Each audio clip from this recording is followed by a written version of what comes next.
Great That's villain. good. Great That's villain. good. That's fantastic question, Bree. Thank you. It's so fun actually when I have, wait, where are you going? Come back.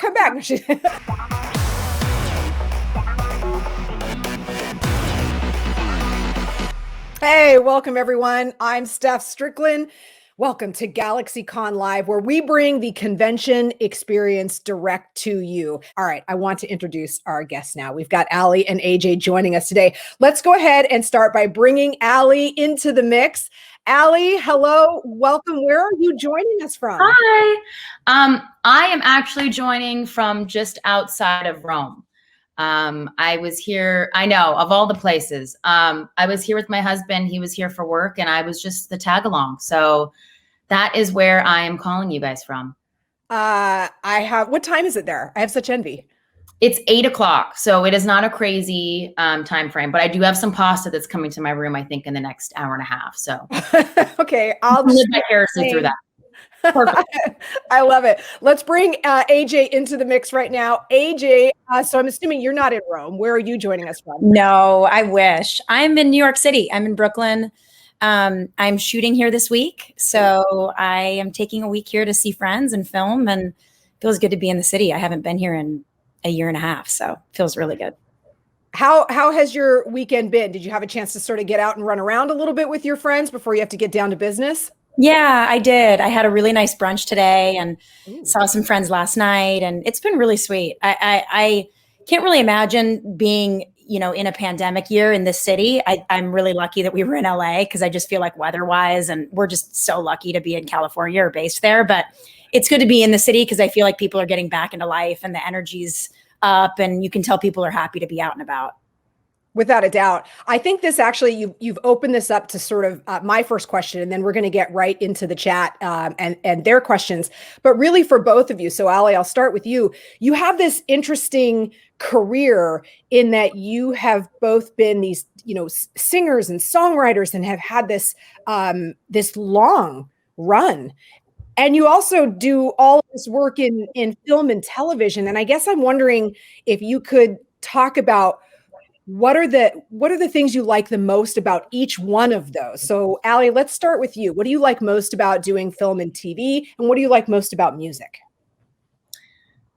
I think the thing I love most about music is the fact that it always involves AJ and I as a group. We have always been a duo. We always will be one. Where we feel really lucky that we are independent artists that are successfully able to go out on the road and sell records and meet our fans in an era where, having that kind of creative control is so, I think, rare these days. So we feel really grateful that we can kind of be in the driver's seat when it comes to the music that we release and the records that we make, because nobody is really calling the shots except us. So I think that's probably the best thing about the music is that we're in full creative control when it comes to the music videos, the songs that are released, the songs that are chosen for a track, the producer we want to work with, the mixer we want to use. All those little details are always filtered through the two of us. And that's not always the case with every artist. And then I think when it comes to the acting side, it's really being able to play this other character, this person that you might have a lot in common with, or you might have absolutely nothing in common with. I also think that some of the friendships that come out of these filming scenarios, whether it's a TV family that you work with for many years, like AJ's done with the Goldbergs and Schooled, and for me, iZombie, some of these people are like lifelong friends. And I think that's one of the best parts of working on projects in the film and TV industry. But I think it's also a mix of being able to play a brand new character that you kind of get to invent from the ground up. That's such a good answer. And when you can really tell when someone has found their TV family or their film family, but TV in particular, because of the long nature of working with someone, I geek out about that stuff. That's where I get fangirly when I see people who develop these friendships in real life, which is funny because it's the show that got me interested, but then I'm super invested in their friendships as people. It's a little weird. AJ, what about for you? Let's talk about what you love about music versus what you love about your long run in TV and film and all the stuff that you've done. Yeah, I mean, Aly really hit the nail on the head. There's something so personal about our music. You know, we get control over what comes out. And when it comes to the songwriting and the touring, there's this one-on-one energy with our fans that you don't always get when you're on a set. You know, when you're on a set, you're with your family. You are technically with a cast and a crew. You're in an isolated environment. Unless you're on stage, you know, performing a play, you don't really have that interaction with the fans. So for me to bounce between music and acting and voiceover is so neat because each one brings a totally different energy and passion out of me. When it comes to voiceover, you know, that also becomes a family. You know, you're recording these parts in a room together and you're the only one witnessing what they're doing. Everyone else is just hearing the voice. And so for me as a voiceover actor, it's been really cool to experience how people use their body and their movement for fight scenes and, you know, grunting and screaming and fighting. And I mean, it's so interesting being on a show like She-Ra because we've been able to really kind of learn what it's like to be in these really kind of incredible fight scenes. And for acting, you know, like Aly said, it becomes a family. It's like a continued workshop and you just grow and you learn. And music is really all about Aly and I's bond and our relationship as sisters on stage and how we blend our voices and connect as, you know, a unit. It's very different. They're all very different, but all very rewarding. And they all kind of help each other too, I think, in some form or other. Yeah, I think our comfortability as actors has brought a comfortability to us when we like shoot a music video. You know, in a music video, you're kind of, it's an acting piece. Sometimes you're very much yourself, but a lot of times you're telling a story. And so you kind of put on your actor's cap and it does help to be comfortable in both fields. It's neat to see how much creative juices you've managed to sort of interject into your life in all facets. I have just tremendous respect for that. Let's go ahead and get to our first fan question coming into the chat. So Bree, well, I love this. Bree wants to know, it is a great question. What cartoon character would you love to voice? Obviously, AJ, we'll start with you. Oh my gosh, that's so hard. There was a reboot a few years ago of Mrs. Frizzle and the Magic School Bus. And if they ever did it again, my dream would be to play Mrs. Frizzle. That was one of my favorite cartoons growing up. And I just thought it was so interesting what you would learn. And it was a fun way to learn. Like, I just feel like, you know, the episodes that were focused on science and math and history, I just feel like what a journey to go on as an actor, but also learn something while you're doing it. I think that would be fun. That's a great question. And I know maybe a little bit more of a stretch, Aly, for you, but I've got to get you. Do you have any thoughts on this? Is there anything that you loved as a kid or anything that resonates? For sure. Me and AJ were both big Rugrats fans. I'm not sure about this reboot. I'm not going to lie. I need to see it for myself, but the animation is not what I was initially expecting. But I maybe say Angelica because that was a great TV character. Great villain. Good. Great villain. Good. That's a fantastic question, Bree. Thank you. It's so fun actually when I have, wait, where are you going? Come back. It's super fun when you do in-person conventions and you have a chance to get all the voice actors together on stage because you see this like, no, you're totally fine. You see this, the way everyone gels in real life. And for a lot of folks, a lot of people, the fans, their only experience is just really through the screen. So to have a chance to see people in person at a convention, sort of doing their voices, dropping the lines, it's fun. Let's get to the next question. Coming up. Okay. V, I love these. I really do. V wants to know, what are you currently listening to? Aly, let's start with you. What am I currently listening to?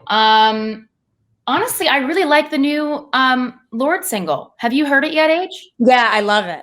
I think it's great. And I think the video's amazing. I agree. I think it's a really great sound and it feels like a summer song. So yeah, that would probably be the most recent thing that I was listening to and I was really digging. What about you, AJ? I'm going to look in my library and see what I was listening to on this road trip. Oh, this is what I was listening to. John Mayer just released a record called Sawbrock, which I kind of love. And I think it's a little ridiculous that he's gone this direction. But then I listened and was like, these songs are fire.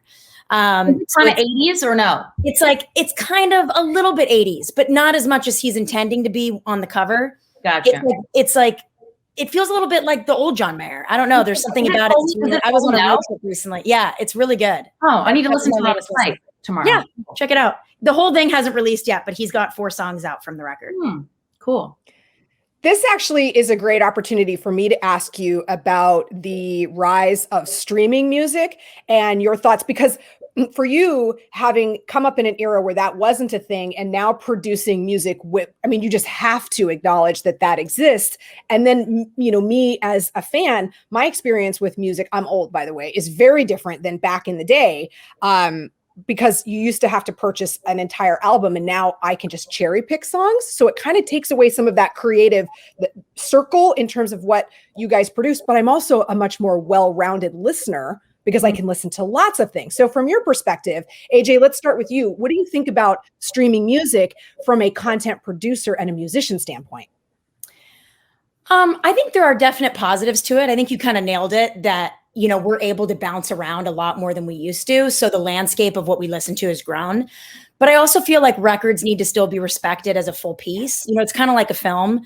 We don't just sit and watch scenes. We don't jump into a movie theater and then leave and then jump back in and then leave and go to different theaters around, a movie complex. We actually sit and watch the entire thing, first, second, third act.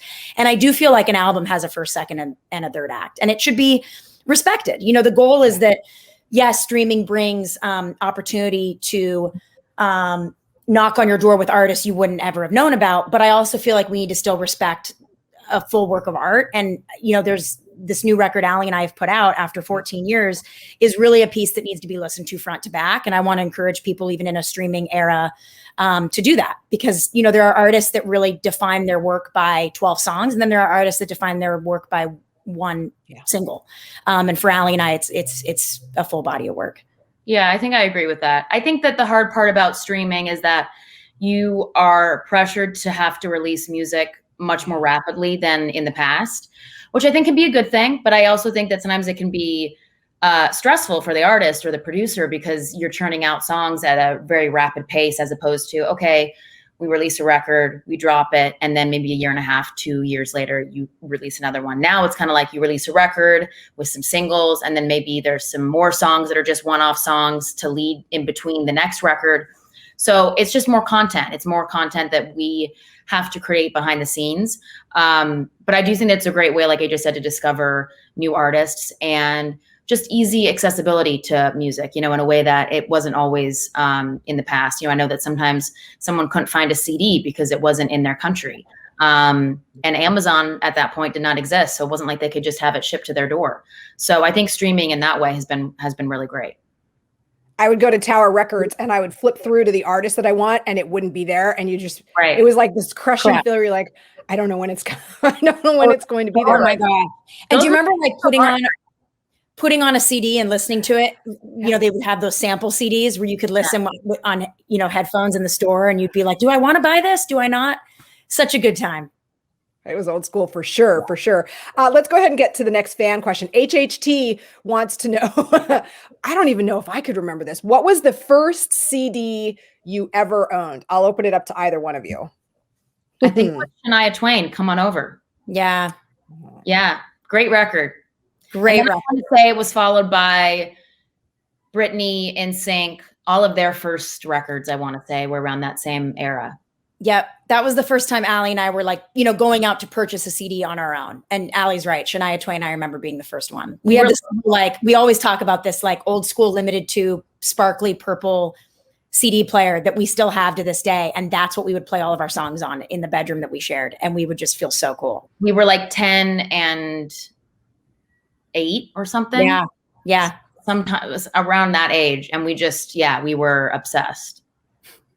That is awesome. That's a fantastic question. I envision you guys with your big case that you used to put all the CDs into, right? And you'd flip through it like an album. And yeah.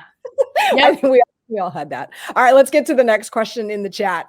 Erica wants to know, this is fantastic because I know you've both thought about this and spoken about it previously. Erica wants to know, are there any older tracks you've been wanting to revisit on your next tour? Thoughts? Yeah, AJ and I have discussed this. I mean, it's still a ways off the full tour, but we've talked about maybe playing Blush live, because we didn't really play that song many times in the past. It was an exclusive track, I think, for Target. So not every fan, I think, even knows the song. But we've talked about maybe reigniting that song and playing it live. Yeah, I think that would be a really beautiful addition to the set, because we don't have a ton of like very slow, stripped down ballads in our set, and I think that would be a nice one to add in. I also want to revisit Hot House from like the 78 Violet era. We've played it live before, but it's been a bit, and fans have definitely asked about that song, and I actually think it will fit really well with some of the new material, depending on how we kind of reorient it with the band. So I think, yeah, Hot House and then Blush from like the old era. AJ, how do you decide, and really, Aly, I can get your thoughts on this as well. How do you decide what to bring on a tour that is a sort of that old nostalgic song, that feeling that we all love when we go to a concert and someone brings out that song that originally inspired you to get passionate about a band, versus wanting to show people where you are at now as a musical artist? That's a really good question. It's very much a balance, because we've been doing this a long time, and I know there are songs that really resonate with people that they've listened to for years, and maybe they've never seen us on stage and they're dying to hear Rush or Chemicals React or whatever it might be. It is important as artists that we kind of further introduce the new music that we're really excited about, because that's the current era that we're in. And, you know, Aly and I feel very passionate and creative about these songs, and to get them in a live space is going to feel really good.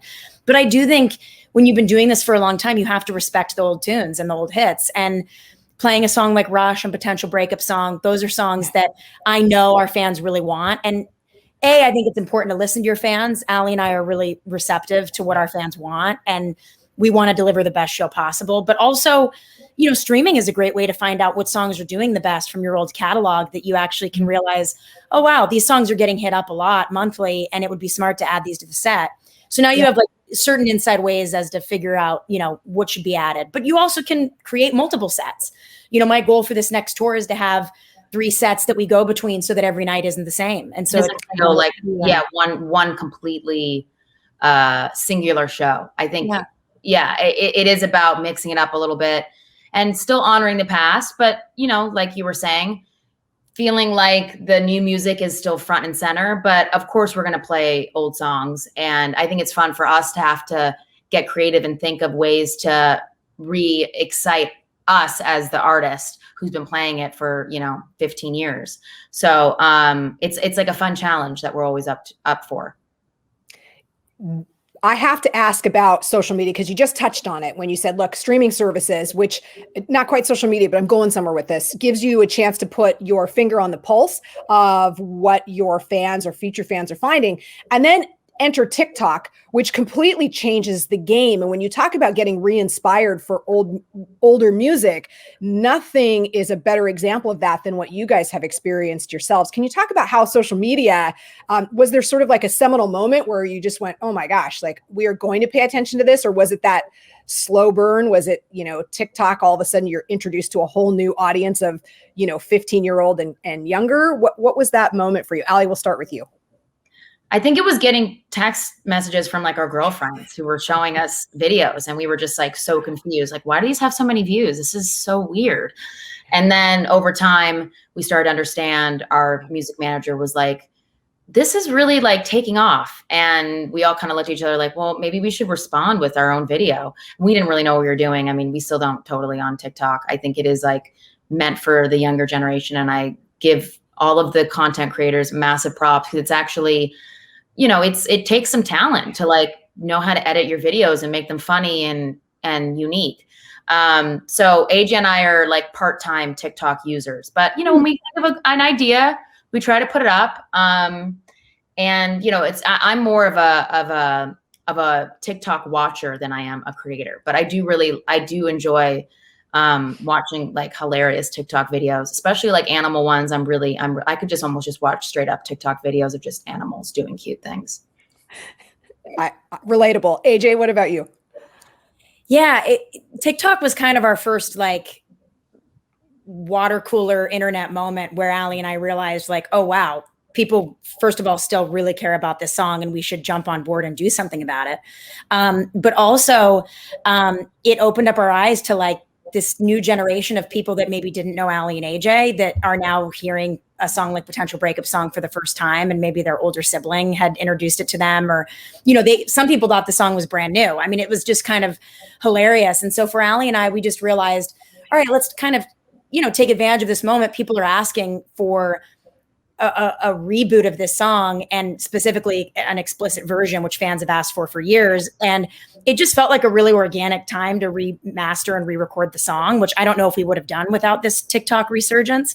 Aly and I, you know, like to think we're really strategic, but I also believe things need to just happen. And this was one of those moments that just happened. We didn't plan for it. We didn't try. We just jumped on the train. And sometimes you just have to say, all right, I got to embrace, you know, the current climate and what's going on, and ride with people's excitement. And so it's been cool because I actually I love the song again, and I really appreciate the way we redid it, and I think it's even better than it was.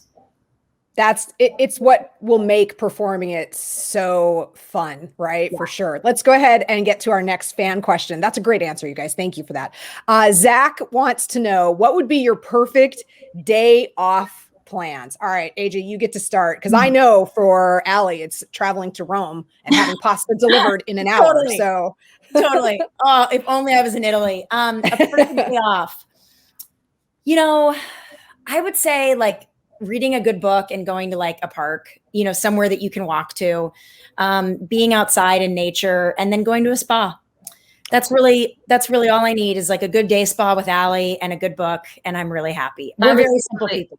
I was going to say, which AJ will probably be jealous of. I got a spa treatment today before I left Ischia, and it was like a lymphatic drainage massage, but it was different than what you and I have done in LA Age. It was like a little more like a massage, but it was all just hand movements, like over and over and over again, the same kind of like same motion, kind of draining your body of toxins and whatever the magic is behind it. But I would say that is like my perfect day. That and like a great pizza.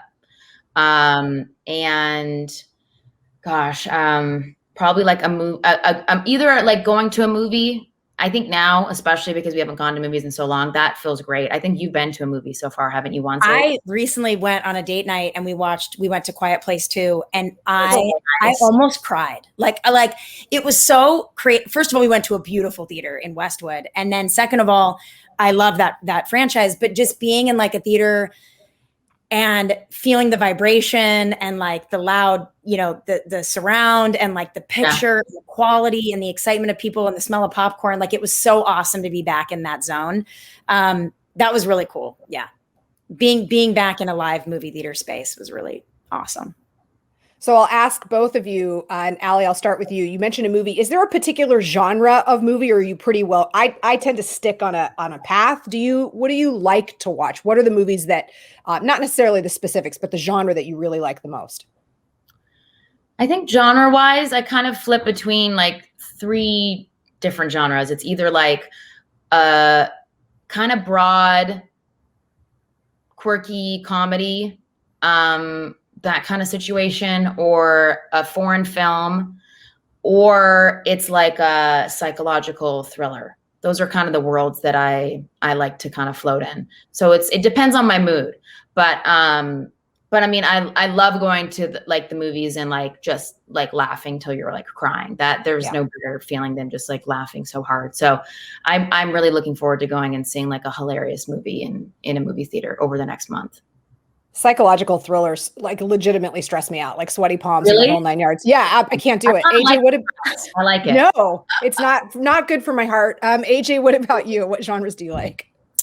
I'm with Aly. I'm kind of all over the place. You know, if you like looked at my, let's say, TV watch list, it's usually going to be like really broad comedy, super intense drama, and then, you know, I think foreign films, I mean, are incredible and happen to be some of the best releases that are out every year. I think, you know, that the movie that Mads Mikkelsen was in that came out last year, Another Round, is like the best movie of the year, I thought, which was a really sad drama. But I would say, you know, like between What We Do in the Shadows and then like A Mare of Easttown, you know, you're watching like intense drama and then bizarre dark comedy about vampires living together. Like I'm those two ends. Yeah.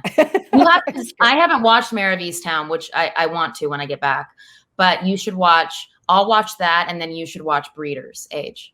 Yeah. I need to see that. It's really good. It's really easy to watch. Yeah. That's I love that guy.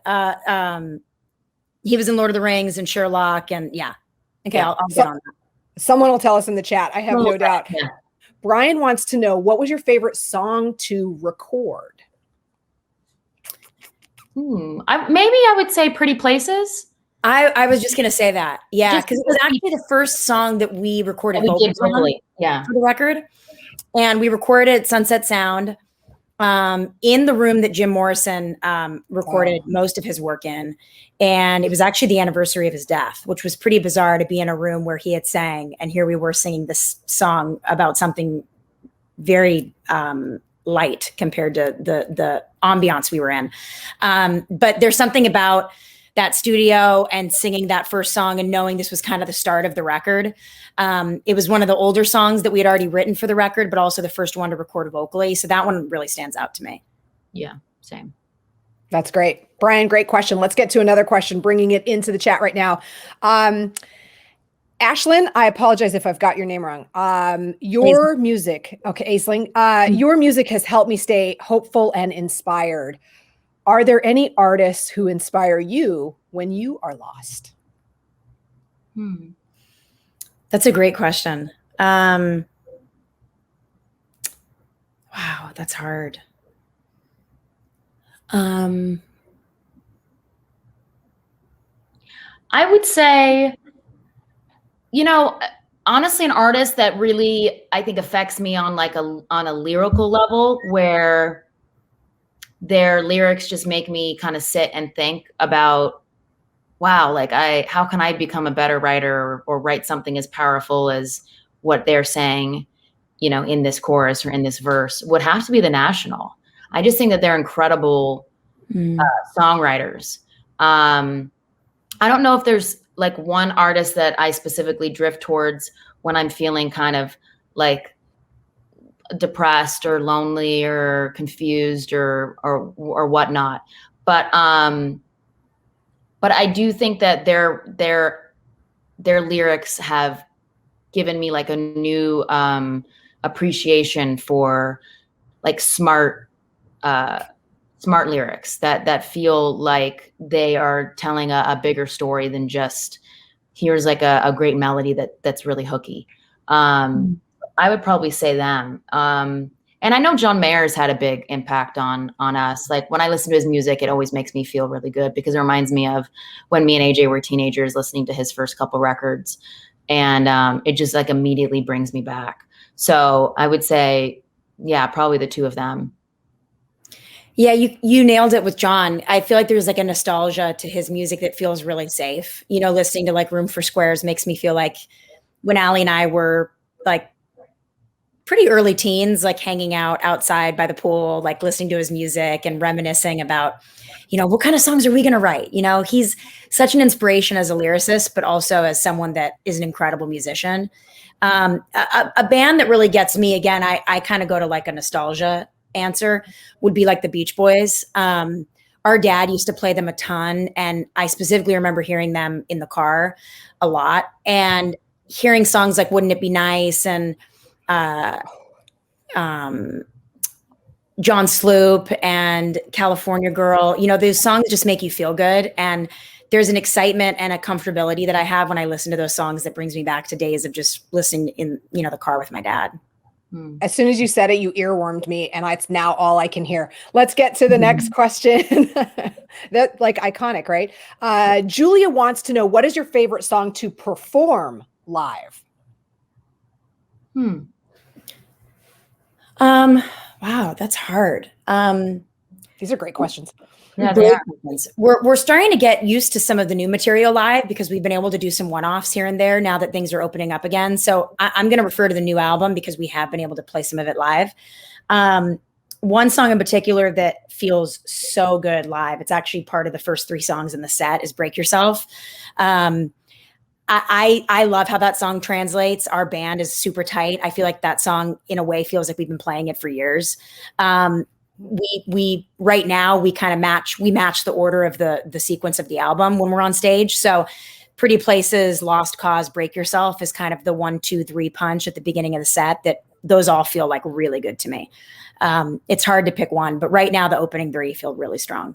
Yeah, I agree with AJ on that. Those songs just feel really good, and they feel very much in our bones. And I also really love singing Don't Need Nothing.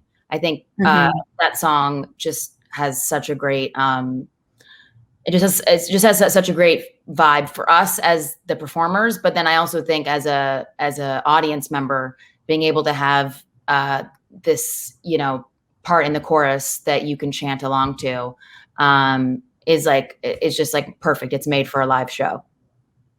Julia, that's a great question. And yeah, when you have that energy back and forth between this room full of people and yourself on stage, and we get to be a part of your music, that is super key. Thank you, Julia. Let's get to the next question coming into the chat for us. This one coming from Nikita.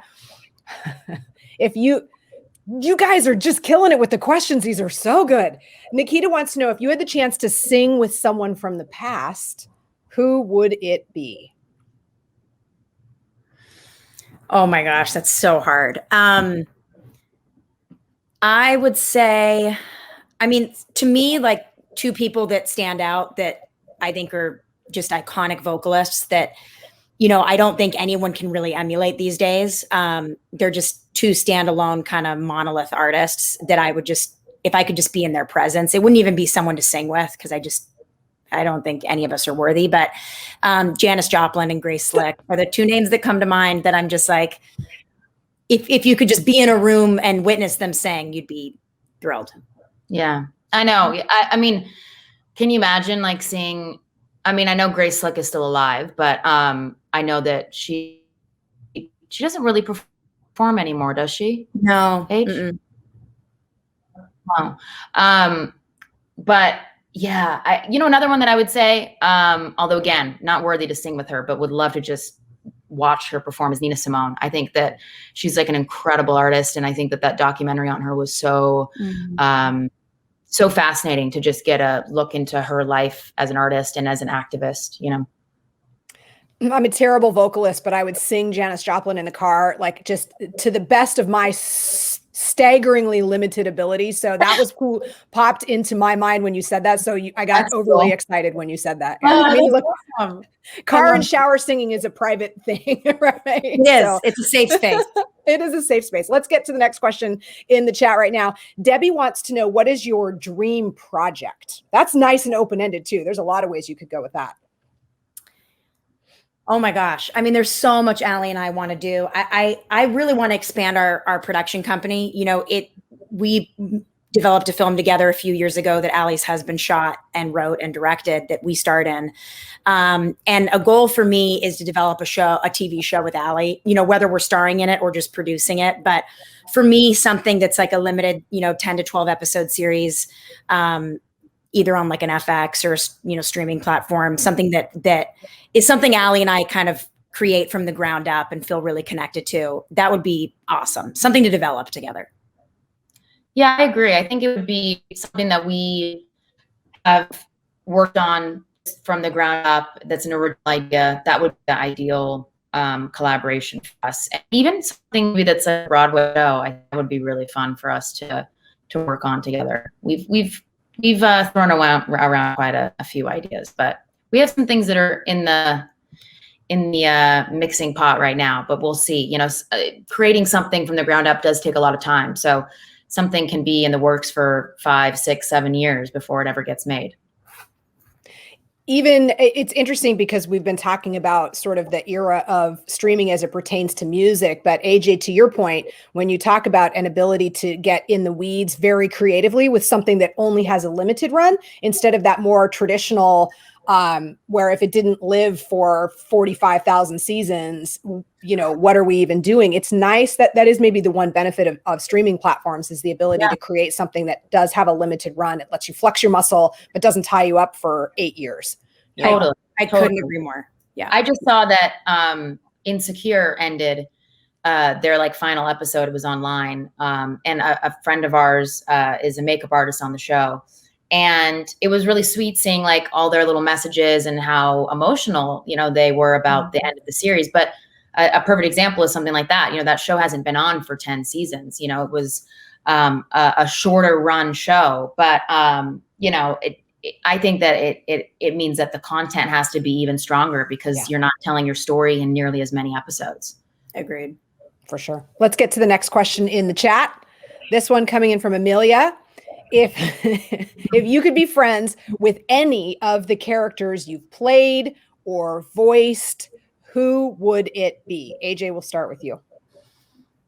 Well, I've only voiced 2 characters, so I got to choose between 1 and 2. I mean, I love both characters I've played. I would have to say Stevani because she is a glimpse into 2 best friends, and I think there would be something really interesting about being friends with someone like her. I feel like I would have access to who Connie is as a person and who Steven is as a person, and the blend of who they are when they create, you know, one person.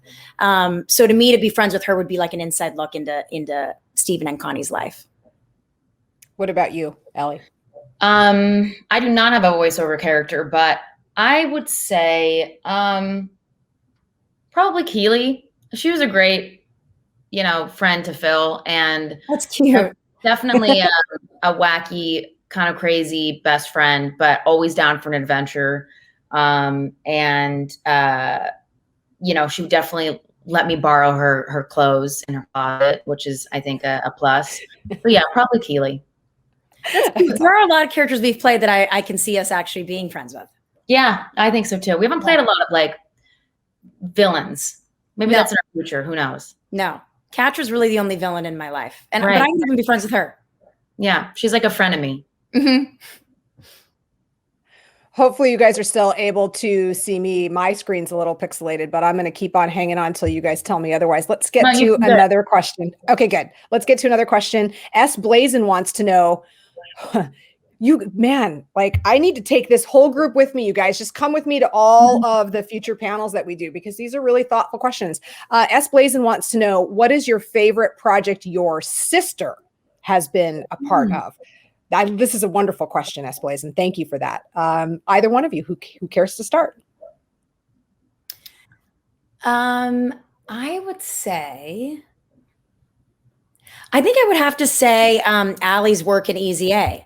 I think, you know, that movie is such a kind of time capsule for like teenagers going to the movies and discovering this like funny, dark comedy about this girl who, you know, is just completely self-destructive. And I think that story is really smart. And Aly's character is hilarious. And I think that movie kind of goes down in history as like one of those kind of teen comedies that everyone will really remember for years to come. It's on TV all the time. You know, they're talking about making a movie years later, like a sequel. And I just think there's an importance to that movie that people really care about. It's hilarious and it's got a great cast and it was really well done and wasn't really trying too hard to be anything it wasn't. It was just kind of an effortless movie. And I feel like that's probably my favorite thing Aly's done. All right, Aly, you're up. I would say, honestly, I'd say Lainey. I mean, I think Lainey is such a great character from the Goldbergs to Schooled, but really Schooled because you were able to really, you know, flex your skills as an actor because you were the lead of the show. And I think it was really fun to be able to see her switch from, you know, being in the 80s to then being in the 90s and being the rebel in the classroom to then being kind of the rebel teacher. And I think that, you know, you just really, really shined in that show. And I wish, like, selfishly that there had been like another couple seasons, because I think that, you know, you guys were just kind of getting started. And I think that you and Brett had really great chemistry on that show. And so, yeah, I would say Lainey for AJ. For sure. S. Blazin, what a feel-good question. Right on. Let's get to another question in the chat coming in from Britt. How do you decide who sings what verses and what parts? It's a good question. We don't really have like a set, we don't have like a set formula, but a lot of it comes down to what we actually think we sound better singing. And then a a lot of the times, like, we'll both go in there and sing the verses, and then our producer will kind of choose what vocal he's maybe preferring or having like an easier time, putting into the song. And then we'll sometimes be surprised and be like, oh, he went with AJ, or, oh, he went with me, or, oh, he's like, we're both singing this, So it's kind of like, it's a mix, but I think a lot of the time we kind of know what song we sound best at. And then we just kind of step aside. Like I like singing the verses to Symptom of Your Touch, but I remember there was a moment where AJ went in to the booth and started singing the verse. And then she was like, no, I don't think this is right. Like, you really should be singing the verses. And then that kind of just exposed itself in the moment. So sometimes that it just works that way. And then other times, we both are kind of fighting for the verse, but in a good way, and like in a way that also makes us kind of like step up to the plate. And then it's like best vocal wins for that song, not like as a band member, but and I think that's good because it just pushes us to like be better each and every time. That's a great answer. And that makes a lot of sense. And it's nice to hear the ways that you guys can collaborate to improve yourselves as opposed to compete against each other. Totally. It's wonderful. Let's get to another question in the chat. We have this question coming to us from Lynn. How is being, well, so we've talked a little bit about what it is that you like about each, but this one's a little more in the weeds, and I like this. How is being an actress or an actor different to being a musician? How are they different and how are they similar?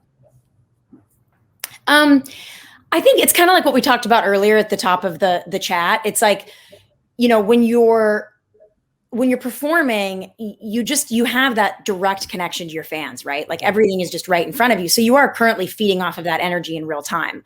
Whereas, film and TV, you're experiencing it later when it airs, and you're experiencing it kind of with America, whether it's an episode that airs or a movie premiere or something that just came out, unless you're doing a live production like on stage. So they're really different in terms of what you get energetically as an artist from both. But then they're similar in the sense that they both require a lot of confidence. And I think that the more confidence you receive as an actor, the more confidence you'll have on stage, and vice versa. And I think that you don't need to succeed at one in order to gain that confidence. You just have to keep doing it over and over again. Like Aly and I have been on stage so many times now that it doesn't really matter how many people we're performing in front of. It's just that it's a worked muscle that now feels really comfortable. So you might feel that kind of, butterfly tingly feeling right at the top of the set, and then it's over because you're already comfortable. You're kind of rooted. You're like, all right, I got this. I'm one song down. I can now go for an hour and a half, 2 hours, and feels super free. So there's a freedom to the music that sometimes the acting doesn't have, because in real time you're not receiving that kind of initial feedback. But both very satisfying. And I think that, like AJ said, the perfect example is that you have a bit of an audience on set, which is the crew. As opposed to like an audience of people that have come there to see you perform. And I think, again, the kind of crazy puzzle piece of the two is that when it comes to a production, you're kind of just one tiny little detail in the whole thing. You are not the lighting, you're not the editing, you're not just the sound mixer or hair and makeup, you're the actor, which is helping tell the story, but it would be nothing without the camera actually being on and rolling, without the lines that you're saying. And I think that with music, it's a little bit more self-contained. So those are kind of, I think, the greatest differences between the two, but they're both very different in their rewarding aspect. As we get ready to wrap this up, I want to give you an opportunity to sort of give some final thoughts. And I want to structure it around the upcoming tour in 2022. Aly, what are you most looking forward to about getting back out on the road on an international scale? I think what we're most excited about is being able to play for a lot of our fans for the first time that haven't seen us, whether it's them listening to the new music as of the last year, or people that weren't able to come and see us in 2019 or 2018, I guess. Wait, we did 18 and 19, I think, AJ. Yeah, 18. And so, for us, I think that it's a culmination of going to places that we've never even been before, especially overseas, to visiting some of our favorite cities that we really love and adore, and maybe have a group of friends that live there, or a favorite restaurant or a hotel that we've stayed at, or just like a great touring memory. And being able to kind of, relive that again, but with new music that we have really probably never been more proud of. I think that, we've always been super dedicated to making music that we're really excited about in the moment. But I do think that this music has the ability to really stand the test of time. And I think that we'll still be really enjoying playing these songs like 15, 20 years from now. Just being able to get out on the road and play live shows again, like we used to. I think we all have really taken this moment, I think, to appreciate the little things. And that's definitely one of the little things that I'll never take for granted again. AJ, what's your perspective as you get ready to embark on this international tour in 2022? I can't wait. I mean, we've already started working out these songs in a live setting with our band. And I really think this is going to be one of the best performances Aly and I have given. I just feel like there's a comfortability with this music. And, we've been doing this for a long time now. And I feel like entering our early 30s, like we feel very comfortable with who we are as artists. And I really think you can feel that when you see us perform. But also I'm just excited to like travel and meet new fans. There are so many cities we haven't played, and to start in the UK and Europe, I think is going to be really neat, because we haven't really given a lot of, time to international touring yet. We just haven't really, that fan base is really just starting to surface. So just to meet fans and have an interaction again with people that care about the music we're putting out, hearing their stories and what they've been through and how the pandemic has affected them. It's just going to be, I think, kind of therapeutic for a lot of us. Yeah. Aly and AJ, you are both so amazing. Thank you so much for being a part of this GalaxyCon live panel. I really appreciate your time. Oh, thanks. Yeah. Thanks, everyone. I am your host, Steph Strickland. Have a fantastic day.